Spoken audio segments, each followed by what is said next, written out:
Hello everyone, welcome to our YouTube channel Shiksha Alliance. Today we are going to start our daily current affairs session in which we will cover important news from several newspaper, PIB and various government sources. So let's begin our session. Our first topic is United Nations Convention Against Transnational Organized Crime. तो हम जानेंगे UN talk के बारे में, PIB के लिए important हो जाता है. Recently, the Minister of State for Home Affairs attended a two-day conference in Palermo, Italy, marking the 20th anniversary of the United Nations Convention Against Transnational Organized Crime.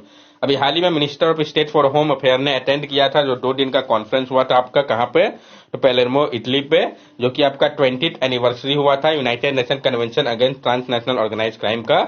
United Nation Convention against transnational organize crime जो है ये आपका global और legally binding instrument है, जिसको adopt किया गया था यूएन जनरल असेंबली के द्वारा 2000 में और इन्फोर्स किया गया था 2003 पे. ये पहला कम्प्रिहेंसिव ट्रीटी है जिसका मकसद है कॉम्बैट करना ट्रांसनेशनल ऑर्गेनाइज क्राइम को, जिसमें कि ह्यूमन ट्रैफिकिंग, माइग्रेंट स्मगलिंग और इलिसिट फायर आर्म ट्रैफिकिंग आता है. Currently, there are 191 parties to the convention, including India, who joined it in 2002 and ratified it in 2011. Central Bureau of Investigation act as the national nodal authority from India. India also enacted the Criminal Law Amendment Act in 2013, which specifically defined human trafficking. अभी क्या है, presently 191 parties है इस convention में, जिसमें कि भारत भी है.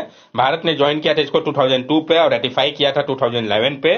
सेंट्रल ब्यूरो ऑफ इन्वेस्टिगेशन जो है सीबीआई, वो काम करता है नेशनल नोडल अथॉरिटी ग्रुप में इंडिया की तरफ से. इंडिया जो है उसने इनेक्ट किया है क्रिमिनल लॉ अमेंडमेंट एक्ट को 2013 में, जो कि स्पेसिफिकली डिफाइन करता है ह्यूमन ट्रैफिकिंग को. ट्रांसनेशनल ऑर्गेनाइज क्राइम क्या है, हम इसको भी समझ लेते हैं. तो जो ट्रांसनेशनल ऑर्गेनाइज क्राइम है ये रिफर करता है क्रिमिनल एक्टिविटी को जो कि ऑपरेट हो रहे हो अक्रॉस नेशनल बॉर्डर के, इन्वॉल्व करते हो ऑर्गेनाइज ग्रुप को जो कि इंगेज है अलग अलग इलीगल एक्टिविटीज में, जैसे कि ड्रग ट्रैफिकिंग हो गया, ह्यूमन ट्रैफिकिंग हो गया, मनी लॉन्ड्रिंग हो गया या साइबर क्राइम हो गया, उसी को ट्रांसनेशनल ऑर्गेनाइज क्राइम कहते हैं. अब नेक्स्ट टॉपिक है हमारा इरिडा गेट अपग्रेडेड. तो पीआईबी के लिए इंपॉर्टेंट हो जाता है, जानेंगे जो इरिडा को अपग्रेड किया गया उसके बारे में. Indian Renewable Energy Development Agency Limited, IREDA, a prominent green financing non-banking finance company focused on renewable energy, has achieved an upgrade from Schedule B to Schedule A status as a central public sector enterprise. तो जो आपका IREDA है, Indian renewable energy development agency limited, जो कि एक prominent green financing non banking finance company है जो कि फोकस कर रहा है रिन्यूएबल एनर्जी के ऊपर, इसने अचीव किया है एक अपग्रेडेड को. इसको अपग्रेड किया गया है शेड्यूल बी से शेड्यूल ए का स्टेटस दिया गया है सेंट्रल पब्लिक सेक्टर एंटरप्राइज पे. ये जो एलिवेशन हुआ है शेड्यूल ए स्टेटस पे, ये सेट करता है स्टेट्स को इरीजा के लिए कि वो पोटेंशियली अटेंड कर सकता है नवरत्न के स्टेटस को और ग्रांट किया जा सकता है उसको ग्रेटर फाइनेंशियल ऑटोनॉमी को. This upgraded status enable IREDA to make strategic decision that further promote the adoption of renewable energy solution in India. और ये जो अपग्रेडेड स्टेटस है ये इनेबल करता है इरीडा को कि वो अब स्ट्रेटेजिक डिसीजन ले सकता है जो कि और ज्यादा प्रमोट करेगा एडॉप्शन को रिन्यूएबल एनर्जी सॉल्यूशन का भारत में. गवर्नमेंट ऑफ इंडिया ने कैटेगराइज किया है सेंट्रल पब्लिक सेक्टर इंटरप्राइजेस को 4 शेड्यूल पे, शेड्यूल ए, बी, सी, डी पे. जो कैटेगराइजेशन है सीपीएसई का, ये अफेक्ट करता है ऑर्गेनाइजेशनल स्ट्रक्चर को और सैलरी को बोर्ड लेवल इंक्रीमेंट का. यहाँ पे आप देख सकते हैं दिखाया गया है जो महारत्न और नवरत्न कैटेगरी है, तो क्या क्राइटेरिया है सबके लिए, सब यहाँ पे बताया गया है. तो oil India is now the 13 Maharatna CPSE in India. Additionally, the government raised ONGC Videsh Limited a Navratna CPSE, making it the 14 Navratna among CPSE. तो जो ऑयल इंडिया है आपका वो 13 महारत्न CPSE है भारत का. और साथ साथ गवर्नमेंट ऑफ इंडिया ने रेस किया है जो ONGC विदेश इंडिया लिमिटेड है उसको नवरत्न CPSE बनाया गया है जो कि 14 नवरत्न होगा CPSE के अंतर्गत. तो क्या क्राइटेरिया है महारत्न के लिए, नवरत्न के लिए और मिनी रत्न के लिए, हम सब जानेंगे. तो महारत्न के लिए क्या है पहले वो जान लेते हैं. तो उसको कम से कम नवरत्न का स्टेटस होना चाहिए, लिस्टेड होना चाहिए इंडियन स्टॉक एक्सचेंज में प्रिस्क्राइब पब्लिक शेयर होल्डिंग के साथ. एवरेज एनुअल टर्नओवर जो है वो अधिक होना चाहिए 25,000 करोड़ से लास्ट 3 ईयर पे. एवरेज एनुअल नेट वर्थ जो है वो ग्रेटर देन 15,000 करोड़ होना चाहिए लास्ट 3 ईयर का. एवरेज एनुअल नेट प्रॉफिट जो है टैक्स के बाद वो ग्रेटर होना चाहिए ₹5,000 करोड़ से लास्ट 3 ईयर पे. और सिग्निफिकेंट ग्लोबल प्रेजेंस या इंटरनेशनल ऑपरेशन होना चाहिए. क्या क्राइटेरिया है नवरत्न स्टेटस के लिए, तो मिनी रत्न कैटेगरी 1 और शेड्यूल 8 सीपीएसई होना चाहिए. एक्सीलेंस या वेरी गुड रेटिंग होना चाहिए जो लास्ट 5 ईयर उसमें कम से कम 3 साल. कंपोजिट स्कोर जो है 60 या उससे अधिक का होना चाहिए. साथ साथ 6 परफॉर्मिंग इंडिकेटर जो है जिसमें कि net profit to net worth, cost of service, earning पर शेयर, ये सब होना चाहिए. क्या क्राइटेरिया मिनी रत्न स्टेटस के लिए? तो जो मिनी रत्न कैटेगरी 1 स्टेटस है उसके लिए मेड प्रॉफिट जो है लास्ट 3 ईयर का कंटिन्यूअसली होना चाहिए। प्री टैक्स प्रॉफिट जो है ₹30 करोड़ या मोर होना चाहिए एटलीस्ट 1 ऑफ द 3 ईयर पे, और पॉजिटिव नेट वॉल्ट स्टेटस होना चाहिए। मिनी रत्न कैटेगरी 2 का जो स्टेटस है इसके लिए जो प्रॉफिट है लास्ट 3 ईयर का कंटिन्यूअस होना चाहिए, पॉजिटिव नेट वॉल्ट का स्टेटस होना चाहिए, डिफॉल्ट नहीं होना चाहिए। जो रिपेमेंट ऑफ लोन या इंटरेस्ट पेमेंट है लोन का गवर्नमेंट का उस पर कभी भी डिपेंडेंट नहीं होना चाहिए बजटरी सपोर्ट के ऊपर या गवर्नमेंट गारंटी के ऊपर, तभी उसको मिनी रत्न कैटेगरी 2 का स्टेटस दिया जाएगा। नेक्स्ट टॉपिक है हमारा प्रोजेक्ट मैरियाना। तो हम जानेंगे प्रोजेक्ट मैरियाना के बारे में। Project Mariana, a collaborative effort involving the Bank for International Settlement (BIS) and the Central Bank of France, Singapore and Switzerland, has successfully completed its mission. तो जो प्रोजेक्ट मरियाना है ये कोलैबोरेटिव एफर्ट किसका है? तो ये इन्वॉल्व करता है जो बैंक फॉर इंटरनेशनल सेटलमेंट है BIS और जो सेंट्रल बैंक है फ्रांस, सिंगापुर और स्विट्जरलैंड का, इन सब ने सक्सेसफुली कंप्लीट कर लिया अपने मिशन को। The project focus on testing the cross border trading and settlement of wholesale central bank digital currency among financial institution utilizing decentralized finance technology concept on public blockchain। ये जो project है ये focus कर रहा है testing को लेके जो क्रॉस बॉर्डर ट्रेडिंग और सेटलमेंट है wholesale central bank digital currency का फाइनेंशियल इंस्टीट्यूशन के बीच में, ये उपयोग कर रहा है डिसेंट्रलाइज फाइनेंस डेफी टेक्नोलॉजी का। ये कॉन्सेप्ट जो है पब्लिक ब्लॉकचेन के ऊपर बना हुआ है। की पॉइंट अबाउट प्रोजेक्ट मैरियाना, जो इंपॉर्टेंट पॉइंट है प्रोजेक्ट मैरियाना को लेकर हम इसको भी जानेंगे। तो project Mariana demonstrated the successful cross border trading and settlement of hypothetical euro, Singapore dollar and Swiss French WCBDC among stimulated financial institution. तो जो प्रोजेक्ट मैरियाना है इसने डिमोन्स्ट्रेट किया है सक्सेसफुल क्रॉस बॉर्डर ट्रेडिंग और सेटलमेंट को hypothetical euro, Singapore dollar और France का wholesale central bank digital currency के रूप में सिमुलेटेड फाइनेंशियल इंस्टीट्यूशन के माध्यम में। This project relied on several key elements, including a common technical token standard provided by public blockchain, bridge for seamless WCBDC transfer between different networks, and an automated market maker to facilitate automated spot, FX transaction and settlement। ये जो project है ये depend करता है बहुत सारे की element के ऊपर, जिसमें कि कॉमन टेक्निकल टोकन स्टैंडर्ड है जो कि प्रोवाइड किया गया है पब्लिक ब्लॉकचेन के माध्यम से, ब्रिज प्रोवाइड किया गया है सिमलेस WCBDC ट्रांसफर के लिए डिफरेंट नेटवर्क पे, और ऑटोमेटेड मार्केट मेकर है जो कि फैसिलिटेट कर रहा है automated spot FX transaction settlement को। ये जो आपका ऑटोमेटेड मार्केट मेकर है ये इनोवेशन ऑलगोरिथम पूल लिक्विडिटी है वेरियस WCBDC का। ये इनेबल करता है ऑटोमेटिक प्राइसिंग और एग्जीक्यूशन को स्पॉट FX ट्रांजैक्शन के लिए, और सजेस्ट करता है जो पोटेंशियल एप्लीकेशन है next generation of financial market infrastructure के लिए, जो कि सपोर्ट करता है क्रॉस बॉर्डर ट्रेडिंग को और सेटलमेंट को। नेक्स्ट टॉपिक है हमारा R21 matrix M malaria vaccine. तो हम जानेंगे R21 matrix M malaria vaccine के बारे में। इंपॉर्टेंट टॉपिक है ये। World Health Organization has recommended the use of R21 matrix M malaria vaccine, which was jointly developed by University of Oxford and the Serum Institute of India। तो ये जो है किसके द्वारा मिलकर डेवलप किया गया इंपॉर्टेंट है। तो जो वर्ल्ड हेल्थ ऑर्गेनाइजेशन है WHO, उन्होंने रिकमेंड किया है उपयोग को R21 matrix M malaria vaccine का, जिसको कि जॉइंटली डेवलप किया गया है यूनिवर्सिटी ऑफ ऑक्सफोर्ड और सीरम इंस्टीट्यूट ऑफ इंडिया के द्वारा।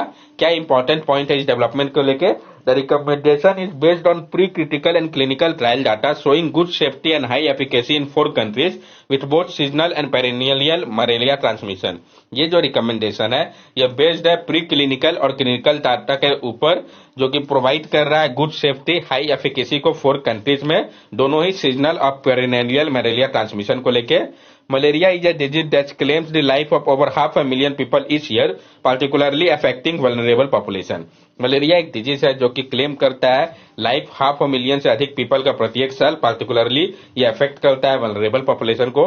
R21 matrix malaria vaccine will complete with the RTS shot by GSK Plif, which was recommended by the United Nations Agency in 2021 and is sold under the brand name Mosquirix।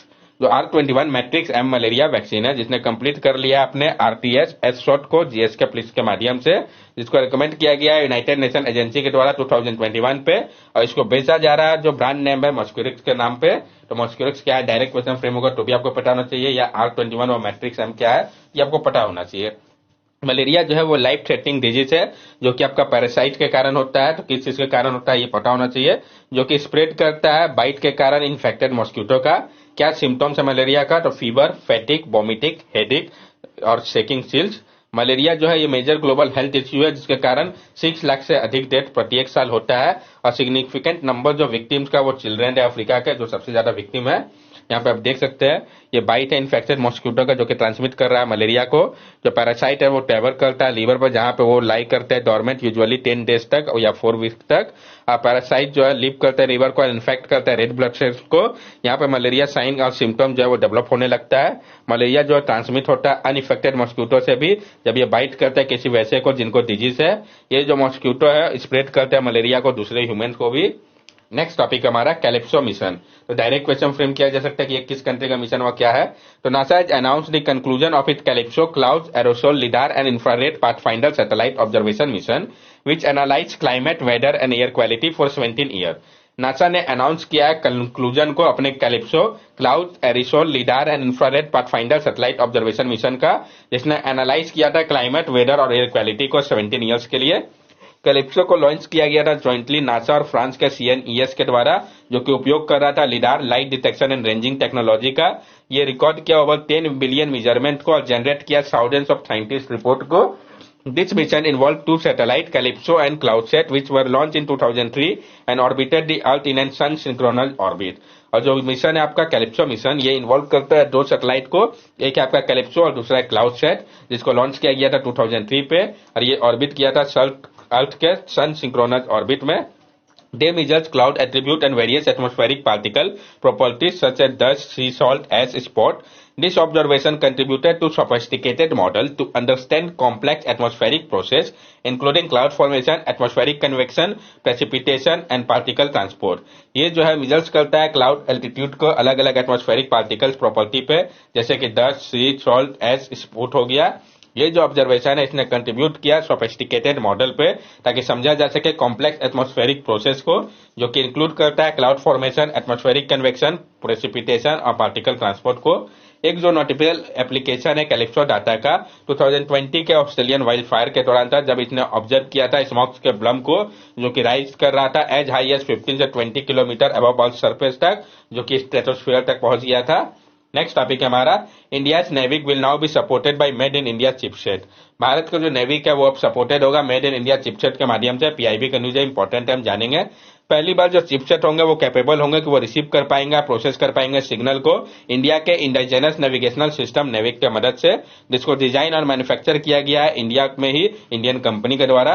अभी क्या है, presently कोई भी ऐसा smartphone सारा में नहीं है जिसका नेविगेशनल डिवाइस जो है वो पूरे तरीके से कंपेटिबल है नेविक के साथ। इस कारण आवश्यकता है नेविक कंपेटिबल चिपसेट की, ताकि डिकोड किया जा सके इसके सिग्नल को, जो कि सोर्स हो रहा है अभी फॉरेन कंपनी क्वेलकॉम और मीडियाटेक की मदद से। ये एक जॉइंट एफर्ट है Ministry of Science and Technology और Ministry of Electronic and Information Technology का, जो इंडियन कंपनी बेस्ड है हैदराबाद पे, डिजाइन कर रहे हैं, कॉमर्शियली प्रोड्यूस कर रहा है इस चिपसेट को।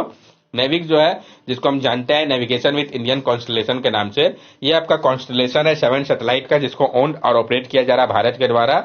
ये ऑफर करेगा प्रिसाइज नेविगेशन और पोजिशनिंग को 1500 किलोमीटर तक बियॉन्ड इन टेरिटोरियल बाउंड्री के। इसका फंक्शन सिमिलर है जैसे कि आपका जीपीएस काम करता है, लेकिन इसको ओन्ड और ऑपरेट किया जा रहा है भारत के द्वारा।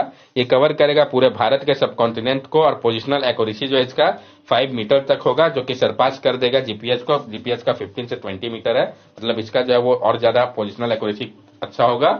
नेक्स्ट टॉपिक हमारा bird species found in Tamil Nadu found to be in rapid decline. जो बर्ड स्पीसीज पाए जा रहे हैं तमिलनाडु पर, तो पाया गया कि रैपिड डिक्लाइन देखा गया है, तो हम जानेंगे इसके बारे में। एक जो रिसेंट एनालिसिस किया गया state of India bird 2020 report का, इसमें पाया गया कि अप्रोक्सीमेटली 110 बर्ड्स का स्पीसीज ऐसा है जिसको रिकॉर्ड किया जाता है तमिलनाडु पे। उसमें देखा गया है डिक्लाइन पूरे भारत में। कुछ बर्ड स्पीसीज जो है वो कंसीडर किया गया कि कॉमन, जैसे कि गैरगैनी, नॉर्थर्न ट्रैवलर, कॉमन स्नैपडिगर, कॉमन टिल, इन सबको ग्रांटेड लिया गया बर्ड्स वाटर के द्वारा और अब उसको कैटेगराइज किया गया है कि ये डिक्लाइन कर रहे हैं। जो आपका चेंजिंग लैंडस्केप हो रहा है अर्बनाइजेशन के कारण, ये माना जा रहा है कि एक मेन फैक्टर है जिसके कारण ये जो पॉपुलेशन है बर्ड्स का उसमें डिक्लाइन देखा गया है। State of India bird 2023 report जो है ये एसेस कर रहा है लॉन्ग टर्म और करंट ट्रेंड को। जो डिस्ट्रीब्यूशन रेंज साइज है, ओवरऑल कंजर्वेशन स्टेटस है 942 out of nearly 1300 bird species का, जिसको क्या आइडेंटिफाई किया गया है भारत में। ये जो रिपोर्ट है ये बेस्ड है ओवर 30 मिलियन बर्ड्स ऑब्जर्वेशन के ऊपर, जिसको कंट्रीब्यूट किया गया है मोर देन 30,000 बर्ड्स वॉचर के द्वारा ई बर्ड प्लेटफॉर्म पे। That's all for daily current affair session. अगर आपको हमारी वीडियो अच्छी लगी हो तो हमारे चैनल सब्सक्राइब करें, हमारे वीडियो को लाइक करें और ज्यादा से ज्यादा शेयर करें। These are our social media link. From here also you can stay connected with us and give us your valuable feedback. Thank you and have a nice day.